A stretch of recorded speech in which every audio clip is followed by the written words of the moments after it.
యోహాను సువార్త 13వ అధ్యాయం 12వ వచనం నుంచి 20వ వచనం వరకు. వారి పాదములు కడిగి తన పై వస్త్రము వేసుకొనిన తర్వాత ఆయన మరలా కూర్చుండి, నేను మీకు చేసిన పని మీకు తెలిసినదా? బోధకుడనియు ప్రభువనియు మీరు నన్ను పిలుచుచున్నారు. నేను బోధకుడను ప్రభువును కనుక మీరు ఇట్లు పిలుచుట న్యాయమే. కాబట్టి ప్రభువును బోధకుడునైన నేను మీ పాదములు కడిగిన ఎడల మీరును ఒకరి పాదములను ఒకరు కడగవలసినదే. నేను మీకు చేసిన ప్రకారము మీరును చేయవలనని మీకు మాదిరిగా ఇలాగ చేసితిని. దాసుడు తన యజమాని కంటే గొప్పవాడు కాడు, పంపబడిన వాడు తను పంపిన వాని కంటే గొప్పవాడు కాడని మీతో నిశ్చయముగా చెప్పుచున్నాను. ఈ సంగతులు మీరు ఎరుగుదురు గనక వీటిని చేసిన ఎడల మీరు ధన్యులగుదురు. మిమ్మల్ని అందరినీ గూర్చి నేను చెప్పలేదు, నేను ఏర్పరచుకునే వారిని ఎరుగుదును గనుక. కానీ నాతో కూడా భోజనము చేయువాడు నాకు విరోధముగా తన మెడమ ఎత్తెను అను లేఖనము నెరవేరుటకై ఇలాగ జరుగును. జరిగినప్పుడు నేనే ఆయనని మీరు నమ్మునట్లు అది జరగక మునుపు మీతో చెబుతున్నాను. నేను ఎవని పంపుదునో వాని చేర్చుకున్నవాడు నన్ను చేర్చుకున్నవాడగును, నన్ను చేర్చుకున్నవాడు నన్ను పంపిన వానిని చేర్చుకున్నవాడగును అని మీతో నిశ్చయముగా చెప్పుచున్నానని వారితో అనెను. ఈ 13వ అధ్యాయం మరి ప్రభు అప్పగించబడబోయేటువంటి రాత్రి వారు పస్కా పండుగను ఆచరించేటువంటి సమయంలో ఆయన 12 మంది శిష్యులతో కూడా కలిసి భోజనమునకు కూర్చున్నప్పుడు ఆ శిష్యుల యొక్క పాదములు కడిగినట్లుగా మనం ఈ 11వ వచనాల్లో చదువుతున్నాం. దాని తరువాత 12వ వచనంలో వారి పాదములు కడిగి తన పై వస్త్రము వేసుకుని తరువాత, ఎందుకంటే ఆ పై వస్త్రాన్ని ఆయన నడుముకు కట్టుకొని పళ్ళెంలో నీళ్లు పోసి వాడి పాదములు కడిగి ఉన్నాడు. ఆ పై వస్త్రము వేసుకున్న తర్వాత ఆయన మరలా కూర్చుండి, ఆయన అంటే ఏ స్థానంలో నుంచి లేచి ఉన్నాడో ఆ స్థానంలో కూర్చుండి, నేను మీకు చేసిన పని మీకు తెలిసినదా, అంటే నేను మీకు కాళ్ళు కడిగినటువంటిది మీకు తెలిసినదా అని. దానికి అర్థాన్ని ప్రభువు వివరిస్తూ ఈ విధంగా మాట్లాడుతున్నాడు. బోధకుడనియు ప్రభువనియు మీరు నన్ను పిలుచుచున్నారు. నేను బోధకుడును ప్రభువును గనక మీరిట్లు పిలుచుట న్యాయమే. సో ప్రభువుని వాళ్ళు బోధకుడని ప్రభు అని పిలుస్తున్నారు. మీరు ఆ విధంగా పిలుచడం అనేటువంటిది సరైనదే. ఈ బోధకుడు లేక ప్రభు అంటే యజమానుడని, బోధకుడు అంటే వారికి బోధించేటువంటి మత గురువుగా అని అర్థం. ఈ రెండింటిలో కూడా ఈ శిష్యులు ఏ విధంగా ఈ బోధకుడికి తర్వాత యజమానుడిగా పిలువబడుతున్న లేక ప్రభు అని అతనికి లోబడేవారుగా, అతనికి పరిచర్య జరిగించేటువంటి వారుగా ఉంటారు శిష్యులు. కాబట్టి ప్రభువును బోధకుడనైన నేను మీ పాదములు కడిగిన ఎడల మీరు ఒకరి పాదములను ఒకరు కడగవలసినదే. మామూలుగా ఈ పరిసయ్యులు తర్వాత శాస్త్రులు వాళ్ళందరూ కూడా మత గురువులుగా పిలువబడేటువంటి వారందరూ కూడా ఈ దాసుల ద్వారా సేవ చేయించుకునేటువంటి తత్వం కలిగిన వారుగా ఉన్నారు, అప్పుడు కానీ ఇప్పుడు కానీ. తర్వాత ప్రభు అని పిలువబడటం అనేటువంటిది యజమానులుగా ఉన్నటువంటి వారు దాసుల చేత సేవ చేయించుకుంటారు. కానీ ఇక్కడ ఈ బోధకుడు ప్రభు అని పిలువబడుతున్న నేను మీ పాదములు కడిగినాను. కాబట్టి ప్రభువును బోధకుడనైన నేను మీ పాదములు కడిగిన ఎడల మీరును ఒకరి పాదములు ఒకరు కడగవలసినదే. మరి మన ప్రభువు ఆయన సర్వమునకు సృష్టికర్త, సమస్తమును నిర్వహించుతున్నటువంటి యజమానుడు అయినప్పటికీ కూడా మరి తను సృష్టించినటువంటి మనుషుల యొక్క తర్వాత తను ఏర్పరచుకున్నటువంటి శిష్యుల యొక్క పాదములు కడగటం అనేటువంటిది మనం చూస్తున్నాం. అంటే ఆయన మరి తండ్రితో కూడా ఉండుట సమాన భాగ్యం అని ఎంచుకొనగా తను తాను తగ్గించుకున్న వాడుగా అని మనం చదువుతున్నాం. దాసుని స్వరూపమును ధరించుకుని ఆ దాసుడు కూడా ఎంతవరకు దాసత్వంలోనికి వెళ్ళి ఉన్నాడంటే శిష్యుల యొక్క పాదములు కడిగిన వాడుగా కూడా చూస్తున్నాం. శిష్యులు ఆయనను బోధకుడని ప్రభువుని పిలిచినప్పటికీ తను తాను తగ్గించుకున్నవాడుగా, తర్వాత వాళ్ళ పాదములు కడిగేటువంటి స్థితిలోనికి అంతవరకు తగ్గించుకున్నవాడుగా ఉన్నాడు. అది ఆ రోజులలోనూ ఇప్పుడు జరుగుతున్నటువంటి సాధారణ నియమానికి విరుద్ధం. అంటే ఎవరైనా సరే బోధకుడని పిలువబడేవాడు శిష్యులను మీద అజమాయిషీ చేస్తాడు. ప్రభు అని ఎవరైతే ఉన్నాడో అతను అతని కింద పనిచేసేటువంటి దాసుల మీద అజమాయిషీ చేస్తాడు. కానీ మన ప్రభువు దానికి భిన్నంగా వారిని కూర్చుండబెట్టి మరి తన చేతులతో వాళ్ళ యొక్క పాదములు కడిగిన వాడుగా ఉన్నాడు. ఇది లోకరీతికి మరి భిన్నమైనటువంటిదిగా ప్రభువు వారికి బోధించాడు. చూడండి, మత్తయి సువార్త 11వ అధ్యాయం 29వ వచనం. నేను సాత్వికుడును దీన మనసు గలవాడను కనుక మీ మీద నా కాడి ఎత్తుకుని నా యొద్ద నేర్చుకున్నది, అప్పుడు మీ ప్రాణములకు విశ్రాంతి దొరుకును. ఇది మన ప్రభువు మనకు ఈ మారు మనసు పాపక్షమాపణ అనేటువంటి అనుభవంతో పాటుగా మనము ఆయన గురించినటువంటి ప్రవర్తన నడవడి నేర్చుకునే విషయాన్ని గురించి మాట్లాడుతున్నాడు. ఆయన సాత్వికుడు అంటే దేవుడు తనకు నియమించినటువంటి కక్షలో మరి ఎటువంటి విధమైన అతిక్రమం చేయకుండా తండ్రి యొక్క అధికారానికి లోబడిన వాడుగా జీవించిన వాడు అని అర్థం సాత్వికుడు అంటే. దీన మనసు కలిగిన వాడు అంటే మరి మనుషుల పక్షంగా తను తాను తగ్గించుకునేటువంటి మనసు కలిగిన వాడు అని అర్థం.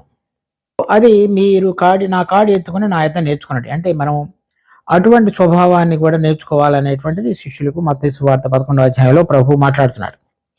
ఇక్కడ తను అప్పగించబడబోయేటువంటి రాత్రికి ముందు వారికి ఆ కార్యాన్ని చేసి చూపించాడు. అనగా ఆయన తండ్రి యొక్క చిత్త ప్రకారంగా తను అప్పగించబడబోతూ శిలువ దగ్గరికి వెళ్ళబోతున్నాడు. తర్వాత శిష్యులను తన బోధకుడుగా ప్రభువుగా ఉన్నప్పటికీ కూడా ఇతరుల పక్షంగా ఎటువంటి దీన మనసు కలిగి ఉన్నాడో దాన్ని కూడా వ్యక్తపరిచాడు. అది వారి పాదములు కడుగడం ద్వారా. నేను మీకు చేసిన ప్రకారము మీరును చేయవలనని మీకు మాదిరిగా ఉండటకు ఇలాగ చేసి తిని. తర్వాత వేరే చోట చూస్తే 14వ అధ్యాయంలో లూకా సువార్త 14వ అధ్యాయం 7వ వచనం నుంచి చదువుతున్నాను చూడండి. పిలువబడిన వారు భోజన పంక్తిని అగ్రపీఠములు ఏర్పరచుకున్నట్టు చూచి ఆయన వారితో ఈ ఉపమానము చెప్పెను. నిన్నెవరైనాను పెండ్లి విందుకు పిలిచినప్పుడు అగ్రపీఠం మీద కూర్చుండవద్దు. ఒకవేళ నీకంటే ఘనుడు అతని చేత పిలువబడగా నిన్నును అతను పిలిచిన వాడును వచ్చి ఇతని చోటికి మని నీతో చెప్పును. అప్పుడు నీవు సిగ్గుపడి కడపటి చోటును కూర్చుండ సాగుదువు. అయితే నీవు పిలువబడినప్పుడు నిన్ను పిలిచిన వాడు వచ్చి, స్నేహితుడా, పై చోటికి పొమ్మని నీతో చెప్పులాగన నీవు పోయి కడపటి చోటున కూర్చుండము. అప్పుడు నీతో కూడా కూర్చుండే వారి అందరి ఎదుట నీకు ఘనత కలుగును. తన్ను తాను హెచ్చించుకునేవాడు ప్రతివాడును తగ్గింపబడును, తన్ను తాను తగ్గించుకునేవాడు హెచ్చింపబడును అని చెప్పాను. ఇక్కడ ఆ రోజుల్లో ఉన్నటువంటి విధానాన్ని గురించి ప్రభువు మాట్లాడుతున్నాడు. ఎవరైనా పెండ్లి విందుకు పిలిచినప్పుడు మరి ఎవరైతే గనులుగా ఉంటారో వారు అగ్రపీఠాల మీద కూర్చుంటారు. కానీ ఈ శిష్యులుగా ఉన్నటువంటి వారు నిన్ను ఎవరైనా పిలిచినప్పుడు నువ్వు అగ్రపీఠం మీద కూర్చుండవద్దు, కడపడి చోటును కూర్చో. అప్పుడు నీవు హెచ్చించబడుతావు, లేక నీ స్నేహితుడు వచ్చి నువ్వు పైన ఉన్న చోటును కూర్చుండు అని చెప్పేటువంటి అవకాశం ఉంది. దానికి ప్రభు చేసిన కార్యానికి అనుకూలంగా సమాంతరంగా ప్రభు చెప్పాడు, తన్ను తాను హెచ్చించుకునేవాడు ప్రతివాడు తగ్గించబడును.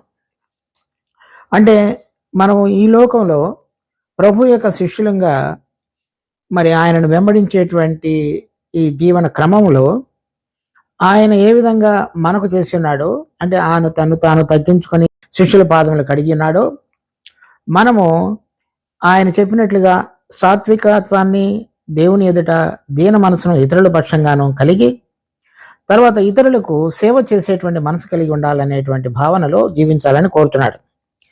మనము బోధకులమై ఉండి మరి యజమానులుగా ఉన్నటువంటి స్థితులలో ఎవరైనా ఉన్నట్లయితే ఆ స్థానాలలో కూడా ఈ తగ్గింపుతో కూడినటువంటిది ఇతరులకు సేవ చేయగలిగినటువంటి హృదయాన్ని దేవుడు ఆయన శిష్యులు మనము కూడా కలిగి ఉండాలనేటువంటిది ప్రభువు ఇక్కడ మనతో మాట్లాడుతున్నటువంటి విషయం. అదే అంశాన్ని లూకా సువార్త 18వ అధ్యాయం 14వ వచనంలో, అతనికంటే ఇతడు నీతిమంతుడిగా తీర్చబడి తన ఇంటికి వెళ్ళినని మీతో చెప్తున్నాను. తన్ను తాను హెచ్చించుకునేవాడు తగ్గింపబడిననియో, తన్ను తాను తగ్గించుకునేవాడు హెచ్చింపబడిననియో చెప్పిన. ఇక్కడ ఒక పరిసయ్యుడు తర్వాత ఒక సుంకరి ఇద్దరి యొక్క ప్రార్థన తర్వాత ప్రభు ఈ మాటలు పలికాడు. మరి పరిసయ్యుడు తను తాను హెచ్చించుకున్నవాడిగా కనబడుతున్నాడు. సుంకరి దూరముగా నిలుచుండి ఆకాశం వైపు కన్నులెత్తుడు కానినో ధైర్యము చాలక రొమ్ము కొట్టుకొనుచు, పాపినైనా నన్ను కరుణించమని పలికాను. ఇక్కడ అలా తగ్గించుకునేటువంటి వాడు దేవుని ఎదుట కూడా మరి తల ఎత్తుకునటానికి అతనిలో యోగ్యత లేదని తను తెలుసుకున్నవాడై తగ్గించుకున్నప్పుడు అతని నీతిమంతుడిగా తీర్చి ఉన్నాడనేది మాత్రమే కాకుండా, ఎవరైనా దేవుని ఎదుట తమ్ము తాము హెచ్చించుకునేవారుగా ఉన్నట్లయితే వారు తగ్గించబడతారనేటువంటి పాఠాన్ని ప్రభు అక్కడ లూకా సువార్త 18వ అధ్యాయంలో మాట్లాడుతున్నాడు. ఇక్కడ తను ప్రభు బోధకుడుగా యజమానుడిగా ఉన్నప్పటికీ కూడా మరి దాసుడిగా ఏ విధంగా పరిచర్య జరిగించాడో, దేవుడు మనకు మాట్లాడుతున్నటువంటి విషయం కూడా అదే. దేవుడు మనల్ని ఉంచబడినటువంటి స్థానంలో పరలోకంలో మనం ఉన్నతంగా హెచ్చించబడటానికి అవసరమైనటువంటిది ఈ లోకంలో మనం ఇతరుల పక్షంగా దీన మనసు కలిగి, దేవుని ఎదుట సాత్వికత్వాన్ని కలిగి, ఇతరులకు సేవ చేయటానికి మనల్ని మనం తగ్గించుకునేటువంటి తత్వాన్ని కావాలని శిష్యులకు ఆయన బోధిస్తున్నాడు. ఇదే అంశాన్ని తర్వాత పౌలు మరి కొలసీ పత్రిక 3వ అధ్యాయంలో చూసినప్పుడు 12వ వచనం, కాగా దేవుని చేత ఏర్పరచబడిన వారును పరిశుద్ధులను ప్రియులైన వారికి తగినట్లు మీరు జాలిగల మనసును, దయాళుత్వమును, వినయమును, ఈ వినయం అనేటువంటిది ఆ విధంగా మనల్ని మనం తగ్గించుకొని జీవించడం అనేటువంటిది. దాని తర్వాత యాకోబు పత్రిక 4వ అధ్యాయం 6వ వచనం, కాదు కానీ ఆయన ఎక్కువ కృపనిచ్చును, అందుచేత దేవుడు అహంకారులను ఎదిరించి దీనులకు కృప అనుగ్రహించునని లేఖనము చెప్పుచున్నది. కాబట్టి దేవునికి లోబడి ఉండుడి అనే విషయాన్ని మనం చూస్తున్నాం. ఈ విధంగా మన ప్రభు జరిగించినటువంటి ఈ క్రియ ద్వారా శిష్యులతోటి మాట్లాడుతున్నటువంటి విషయం, తను ఏ విధంగా లోకానురీతిగా ఉన్నటువంటి పద్ధతి నుంచి బోధకుడిగా ప్రభువుగా ఉన్నప్పటికీ కూడా తను తాను తగ్గించుకున్న వాడై శిష్యులకు పరిచర్య జరిగించాడో, ప్రభువు ఈ లోకాన్ని విడిచిపెట్టి వెళ్ళిపోయిన తర్వాత అపోస్తలులుగా చేయబడినటువంటి వీరిలో 11 మంది కూడా ఇతరులకు సేవ చేయటానికి తాము తగ్గించుకునే వారుగా ఉండాలనేటువంటిది చెప్తున్నాడు. 15వ వచనంలో యోహాను సువార్త 13వ అధ్యాయం 15, నేను మీకు చేసిన ప్రకారము మీరును చేయవలనని మీకు మాదిరిగా ఇలాగ చేస్తున్నాయి. దాసుడు తన యజమాని కంటే గొప్పవాడు కాడు, పంపబడిన వాడు తన పంపబడిన కంటే గొప్పవాడు కాడని మీతో నిశ్చయంగా చెప్తున్నాను. కనుక మీరు దాసులైతే మరి నేను ఏ విధంగా యజమానుడిగా ఉండి జరిగించానో మీ పక్షంగా, మీరును అదే విధంగా ఈ లోకంలో దీనులుగా మరి ఉండి వినయ మనస్సుతో మరి పరిచర్య ఇతరుల పక్షంగా జరిగించాలనే విషయాన్ని వారికి ఒక్కాణించి చెప్తున్నాడు ఈ కార్యం ద్వారా. 17వ వచనంలో, ఈ సంగతులు మీరు ఎరుగుదురు గనక వీటిని చేసిన ఎడల మీరు ధన్యులు. కనుక నిజమైనటువంటి మన ఆశీర్వాదం ఈ విధంగా మనం తగ్గించుకొని ఇతరుల పక్షంగా వారి పాదములు కడగటానికి సరిపడినటువంటి మంచి విశాలమైన హృదయాన్ని మనం కనుక కలిగి ఉన్నట్లయితే అది మనకు ధన్యతగా లేక ఆశీర్వాద కారణంగా నిజమైనటువంటి పరలోక సంబంధమైనటువంటి సంతృప్తికరమైనటువంటి విషయంగా పరిగణించబడుతుంది. ఆ విషయాన్ని మనం గుర్తెరగాలి. తర్వాత 18వ వచనంలో, మిమ్మల్ని అందరిని గూర్చి నేను చెప్పలేదు, నేను ఏర్పరచుకుని వారిని ఎరుగుదును గాని నాతో కూడా భోజనం చేయువాడు నాకు విరోధముగా తన మడిమ ఎత్తును అను లేఖనము నెరవేరుటకై ఇలాగ జరుగును. జరిగినప్పుడు నేనే ఆయనని మీరు నమ్మునట్లు అది జరగక మునుపు మీతో చెప్పుచున్నాను. నేనెవరిని పంపుదునో వాడిని చేర్చుకుని నన్ను చేర్చుకును వాడగును, నన్ను చేర్చుకుని వాడు నన్ను పంపిన వారిని చేర్చుకుని వాడగునని మీతో నిశ్చయముగా చెప్పుచున్నానని వారితో అనిన. కనుక కొన్నిసార్లు ఏ విధంగా అయితే ఈ మార్కు సువార్త 9వ అధ్యాయంలో యోహాను ప్రభు పేరట వేరే వారు దయ్యములను వెళ్ళగొట్టుతున్నప్పుడు వారిని ఆటంకపరిచాడు. అలా కాకుండా మనం కూడా మనకు తోచినటువంటి ధోరణిలో నమ్మినటువంటి సిద్ధాంతంలో పరిచర్యను జరిగించేటప్పుడు ఇతరుల పక్షంగా మనకు ఉండవలసినటువంటి మనసును గురించి కూడా ప్రభు మాట్లాడుతున్నాడు. అనేక మంది అనేక రకాలైన క్రైస్తవ సంస్థలకు చెందినటువంటి విధంగా ఉన్న ఈ దినాలలో అందరినీ ప్రేమించగలిగి అందరూ జరిగించుతున్న పరిచర్యను విషయంలో భారం కలిగి వారందరినీ స్వీకరించగలిగినటువంటి విశాల హృదయం మరి విశ్వాసులంగా ఉన్న మన అందరిలో కూడా కనిపించదు. కానీ ఆయన ద్వారా పంపబడిన వారిని మనము చేర్చుకున్నట్టు అనేటువంటిది ప్రభు ఈ పాదముల కడుగుటలో ఆయన తాను ఏ విధంగా తగ్గించుకొని మరి మనం చూస్తున్నామో దాని గురించి మాట్లాడుతున్నాడు. అది మనందరిలో కూడా అనేక మందిని చేర్చుకునటానికి, అంగీకరించగలగటానికి, గుర్తించగలగటానికి ఒక నూతన హృదయాన్ని కలిగి ఉండాలనేటువంటిది ప్రభు మనందరినీ కూడా హెచ్చరిస్తున్నాడు. తర్వాత ఇంకొక విషయం మనం ఆత్మ సంబంధమైనటువంటిది ఇక్కడ చూడాలి. ప్రభు మరి ఆ పాదములు కడుగుట అనేటువంటిది ప్రతిరోజు మన నడతలో ఉన్నటువంటి మాలిన్యాన్ని దేవుని యొక్క ఆత్మ ద్వారా వాక్యం యొక్క వెలుగులో శుద్ధీకరించుకున్నట్టు అనే విషయాన్ని మనం చూసాం. సో ఇతరుల యొక్క మరి పాపముల విషయంలో అవి కప్పివేయబడటానికి, తర్వాత అవి సరైన విధంగా ప్రభు దగ్గర క్షమించబడినటువంటి అనుభవంలోనికి వారిని నడిపించగలగటానికి మనము వారి విషయంలో ప్రయాసపడేటువంటిది కూడా మనము వారి పాదములు కడుగుట అనే దానితోటి పోల్చవచ్చు. చూడండి, 1 కొరింథీ 13వ అధ్యాయం 4వ వచనం.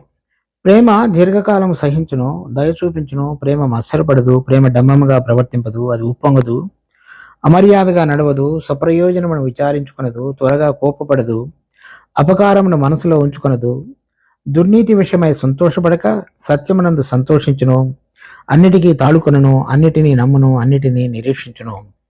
ఆ దుర్నీతి విషయమై సంతోషపడక సత్యమందు సంతోషించుతూ అన్నిటినీ తాళుకొని అన్నిటినీ విషయంలో నిరీక్షించగలిగినటువంటిది, లేక అన్నిటినీ ఓర్చుకొనగలిగేటువంటి విధంగా మనము ఇతరుల పక్షంగా పనిచేసి వారిని నీతి మార్గంలోనికి నడిపించగలగటానికి మనం జరిగించినట్లయితే అది ఒక రకంగా ఆత్మ సంబంధంగా వారి యొక్క పాదములను మనం కడుగుట అనేటువంటిది కూడా మనం ఆలోచించవచ్చు. తర్వాత మనం దానియేలు మరి తర్వాత స్టీఫెన్ చెప్పినటువంటి అపోస్తలుల కార్యం 7వ అధ్యాయంలో వారు ఇతరుల యొక్క పాపములు తాము చేసినట్లుగా ఎంచుకొని దేవుని ఎదుట తమ్ము తగ్గించుకొని మరి ఇతరుల యొక్క పాపముల విషయంలో తాము కూడా సరే వారి పాపములు క్షమించబడాలనేటువంటి మనసుతో ప్రభు దగ్గరికి వారిని తీసుకొచ్చిన వారుగా ఉన్నారు. అది మనము వారిని దుర్నీతి విషయం నుంచి తప్పించి నీతిగా నడవటానికి వారితో కూడా కలిసి వారి యొక్క పాపముల విషయంలో ఎటువంటి భారం కలిగి సరైన విధంగా వారిని స్థిరపరచడానికి మనం చేసేటువంటి ప్రతి క్రియ మరి పరిశుద్ధత విషయమై ఉండవలసిన ఆ మనస్సుతోటి చేసేటువంటి ప్రేమతో నింపబడిన మనసుతో వారి పక్షంగా మనం వ్యవహరించే ప్రతి తీరు కూడా అది ప్రభు శిష్యుల పక్షంగా చేసిన విధంగా మనము అనేక మంది పక్షంగా ఆ ప్రేమతో నింపబడి ఉంటే మనం కూడా ఆ విధంగా చేసినట్లయితే అది పాదములు కడుగుట అనేటువంటి స్థితిలోనికి తీసుకొని వచ్చినట్లుగా మనం చూడవచ్చు. అది శరీర మాలిన్యంలో తీసివేయటానికి మనం తగ్గించుకున్నట్టు మాత్రమే కాదు, కానీ ఆ పాదములు కడిగే విషయంలో ఇతరుల యొక్క బలహీనతలు తప్పులు మనం చూసి వారి విషయంలో ఎటువంటి మనసుతోటి మనం వ్యవహరించాలో ఆ విధంగా వ్యవహరించగలిగినటువంటి ప్రేమ నింపబడిన హృదయంతో మనము తగ్గించుకొని వారిని గనక బయటికి లాగగలిగినట్లయితే అది మనము వారి పాదములు కడిగినట్లుగా మనము ఈ ఆత్మ సంబంధమైనటువంటి స్థితిలో చూడవచ్చు. దాన్ని చూడండి, గలతీ పత్రిక 6వ అధ్యాయం. సహోదరులారా, ఒకడు ఏ తప్పిదములోనైనా చిక్కుకుని నెడల ఆత్మ సంబంధులైన మీలో ప్రతివాడు తానును శోధింపబడుతునేమో అని తన విషయమే చూచుకొనుచు సాత్వికమైన మనసు అట్టి వారిని మంచి దారికి తీసుకొని రావలను. ఒకని భారములు ఒకడు భరించి ఇలాగ క్రీస్తు నియమమును పూర్తిగా నెరవేర్చవలను. ఎవడైనాను ఒట్టివాడయండి తాను ఎన్నికైన వాడని ఎంచుకునే నెడల తన్ను తానే మోసపరుచుకునను. కనుక వెట్టివాడేయండి అంటే అలా తగ్గించుకోకుండా తన్ను తాను మంచిగా ఉన్నానని అనుకున్నట్లయితే అది మోసపరచు అవుతుంది. అలా కాకుండా తగ్గించుకున్నట్లయితే ఎవరైనా తప్పిదములో ఉన్నప్పుడు ఆత్మ సంబంధంగా ప్రవర్తించేటువంటి వారు ఈ అటువారిని మంచి దారికి తీసుకుని వచ్చుట అనేటువంటిది వారి యొక్క పాదములు కడుగుట అనేటువంటి దానికి గుర్తుగా ఉంది.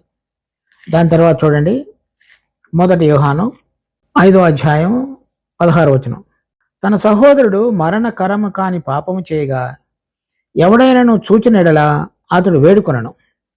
అతని బట్టి దేవుడు మరణకరము కాని పాపము చేసిన వానికి జీవము దయచేయను.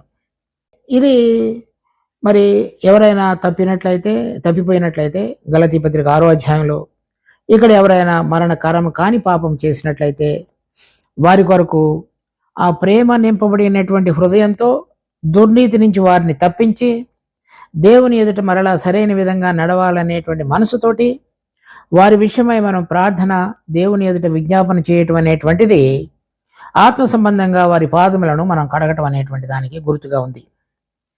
మరి ప్రభు ఆ విధంగా శిష్యుల పక్షంగా చేసి ఉన్నాడు కనుక మనము ఆ దేవుని ప్రేమతోటి కనుక నింపబడి ఉన్నట్లయితే ఇతరుల పక్షంగా మనల్ని మనం తగ్గించుకోవడం మాత్రమే కాకుండా ఆ తగ్గించుకున్నటువంటి దానికి సూచనగా ఆ ప్రేమ నింపబడినటువంటి హృదయంతో దీన మనసుతో ఇతరులను సరైన విధంగా నడిపించగలగటానికి కావలసిన రీతిలో మనం వ్యవహరించాలనే విషయాన్ని మనం అర్థం చేసుకుంటున్నాం. విధంగా మనము మన సహోదరుల పక్షంగా ఎటువంటి మనసుతోటి మనం నడవాలో దాని యొక్క వివరణ అనుభవంలోనికి దేవుడు మనందరినీ నడిపించాలని ప్రార్థించుకుందాం. దేవుడు ఈ వాక్యమును మన కొరకే ఆశీర్వదించును గాక.